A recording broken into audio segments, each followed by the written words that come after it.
Assalamualaikum warahmatullahi wabarakatuh. Kami dari kelompok 1 PPG Prajabatan UNS tahun 2023 akan menyampaikan mengenai pembelajaran berdiferensiasi pada topik 1. Anggota kelompok 1 diantaranya yang pertama Anggraini Budi Utami, yang kedua Mulyo Lestari, yang ketiga Nurriza Larasati, yang keempat Puji Rahayu, dan yang terakhir Riantika Saraswati. Apa itu pembelajaran berdiferensiasi? Pembelajaran berdiferensiasi adalah pembelajaran yang memberikan keleluasaan dan mampu mengakomodir kebutuhan peserta didik untuk meningkatkan potensi dirinya sesuai dengan kesiapan belajar, minat, dan profil belajar peserta didik yang berbeda-beda.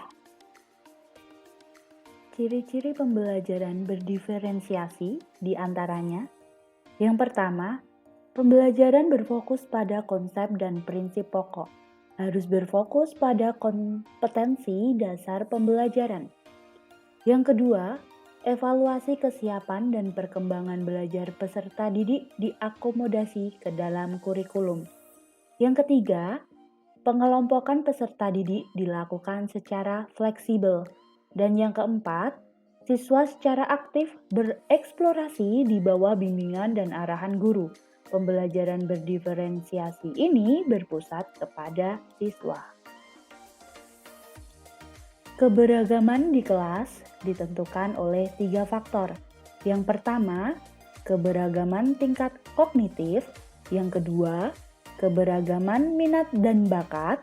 Yang ketiga, keberagaman gaya belajar. Keberagaman tingkat kognitif. Peserta didik memiliki tingkat pemahaman yang berbeda-beda dalam belajar.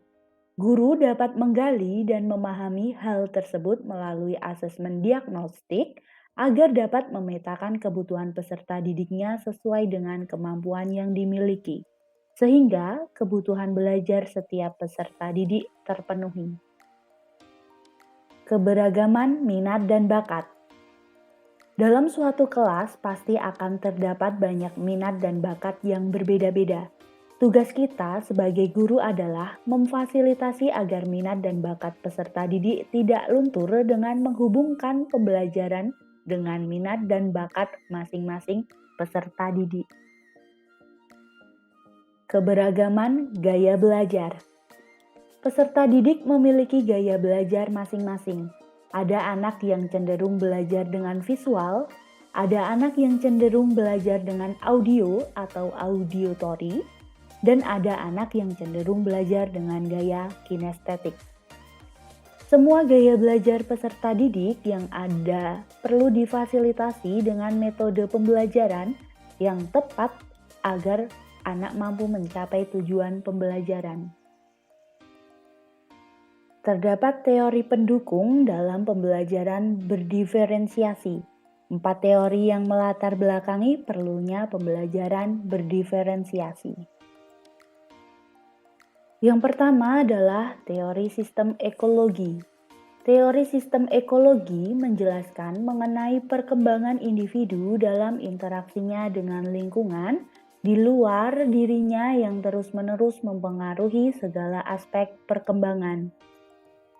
Teori sistem ekologi merupakan pandangan sosio-kultural Bronfenbrenner tentang perkembangan yang terdiri dari 5 sistem lingkungan, mulai dari pengaruh interaksi langsung pada individu hingga pengaruh kebudayaan yang berbasis luas.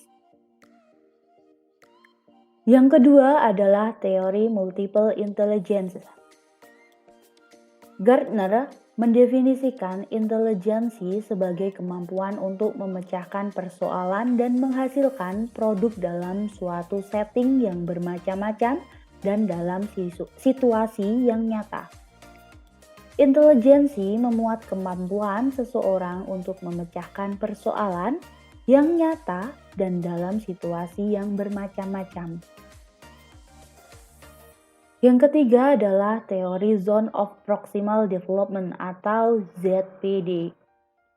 Zone of Proximal Development atau ZPD adalah zona antara tingkat perkembangan aktual dan tingkat perkembangan potensial. Tingkat perkembangan aktual tampak dari kemampuan anak menyelesaikan tugas-tugas secara mandiri. Sedangkan tingkat perkembangan potensial tampak dari kemampuan anak menyelesaikan tugas atau memecahkan masalah dengan bantuan orang dewasa. Teori yang terakhir, yaitu teori yang keempat, learning modalities. Learning modalities ini biasa dikenal sebagai VAK atau visual, auditory, dan kinestetik. Yang pertama, modalitas belajar visual adalah menerima informasi lebih mudah melalui gambar. Yang kedua, modalitas belajar auditory adalah menerima informasi lebih mudah melalui mendengar. Yang ketiga, modalitas kinestetik melakukan sesuatu dengan fisik atau paling tepat digambarkan sebagai belajar sambil melakukan atau learning by doing. Sekian dari kelompok 1, mohon maaf apabila terdapat kesalahan.